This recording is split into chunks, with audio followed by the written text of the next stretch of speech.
The long, elegant flower spikes of glads come in nearly every color and lots of different patterns, shapes, and sizes. Let's take a look at some of our favorites. Love dramatic plants?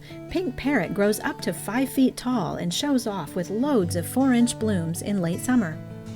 Violetta's deep color makes it equally as dramatic, but it only grows 2 to 3 feet tall. For something a little more unusual, try bicolor American Dream, whose waxy petals stand up to wind and rain especially well. We also love Abyssinian glads for their sweet fragrance, which is rare for glads. These beautiful flower spikes can work well in containers too. At 2 to 3 feet tall, Elvira is a perfect candidate. Give glads a second look. They're sure to become a classic in your garden.